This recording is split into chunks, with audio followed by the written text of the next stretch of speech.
Lakini kwa siku hii ya leo naomba nijikite kwenye mambo makuu mawili. Nikianza na swala la mikopo. Ni kweli serikali imejizatiti na imekuwa ikiendelea kutoa mikopo kwa vijana, lakini bado hatuwezi kutegemea mikopo tu.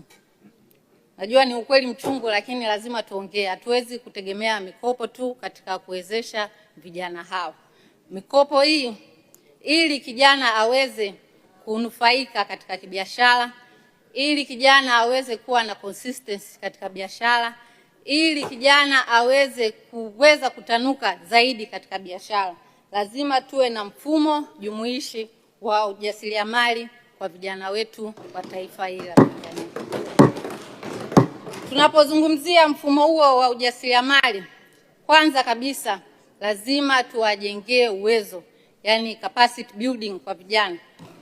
Serikali inajikita zaidi katika kutoa mikopo ambayo kweli imekuwa ikitusaidia, lakini lazima tuwajengee uwezo vijana hawa ili waweze kupata elimu au mwanzo mzuri wa kuweza kuitumia mikopo hiyo.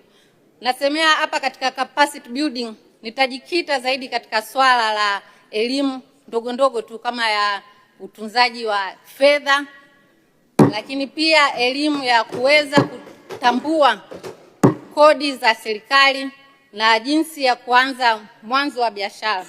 Hii itamwezesha kijana huyu hata anapoingia katika biashara kupitia mikopo ambayo imetolewa kuweza kutambua ni namna gani ambavyo ataweza kutunza kumbukumbu zake za fedha, lakini ni namna gani ataweza kukabiliana na kodi ambazo zitakuwa zinakuja.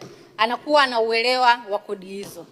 Lakini swala la pili ninaweza kuzungumzia kuhusu mafunzo ya kisekta, yani sector specific training. Kweli mikopo imekuwa ikitolewa na vijana wamejikita waziwazi katika kuwekeza katika nyanja tofauti. Wengine wamejikita katika kuwekeza katika teknolojia, lakini wapo ambao wamejikita kuwekeza katika kilimo, wapo ambao wamejikita kuwekeza katika viwanda vidogo vidogo. Kusema kuwachukua wote hao na kuwapa training siku moja ya ujumla ni uongo. Ni sasa tutakuwa tunatwanga maji kwenye kinu. Lazima tuwatafute maprofessional. Uzuri Wizara ya Vijana inaweza kushirikiana na wizara zingine kama za teknolojia, za wizara za kilimo pamoja na mifugo, ili kuwasaidia vijana hawa pale ambapo wamepewa mkopo huo, lakini inapoambatana na mafunzo hayo ambayo ya kimkakati atakayotolewa, kuweza kuwekeza zaidi na kwa ufasaha na kwa ukubwa ambao serikali inataka iwekeze. Lakini jambo la tatu, Mheshimiwa Mwenyekiti, ni kuhusu swala la additioning of value, yani kuwajengea thamani ya vijana hao. Mikopo inatolewa, lakini pia lazima tuhakikishe kwamba tunawajengea thamani ya bidhaa hizo ambazo vijana wanaweza wamejikita zaidi katika kuziwekeza. Na bidhaa hizi lazima ziambatane na soko la ushindani ambalo lipo kitaifa na kimataifa. Tunaweza kuwapatia training, lakini pia kuwasukuma kuwezesha kuzalisha bidhaa ambazo zinaendana na soko la kila siku. Tusije tukawa tunatoa mikopo, lakini mwisho wa siku mikopo hiyo vijana wana produce product ambazo ni za hapa tu, yani haziendi sehemu yoyote, hazina ukuaji.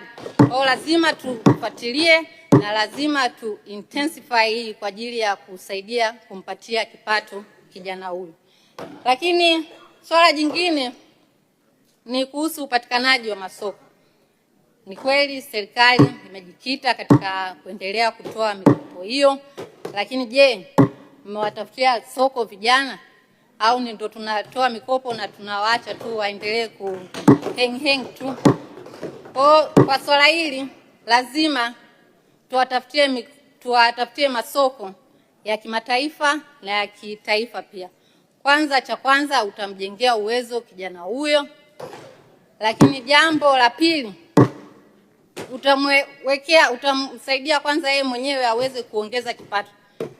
ni comfort ambayo anaipata kwamba pale ambapo anapata mkopo, lakini serikali inamtafutia soko la kuweza kuuza bidhaa hiyo ambayo ameweza kuizalisha kupitia mkopo huu. Kwa hiyo hapo naomba Mheshimiwa Waziri niendelee kukushauri, lakini jambo la mwisho ambalo naweza nikashauri zaidi ni kuhusu kuanzisha maonyesho ya vijana, yani Youth Expo.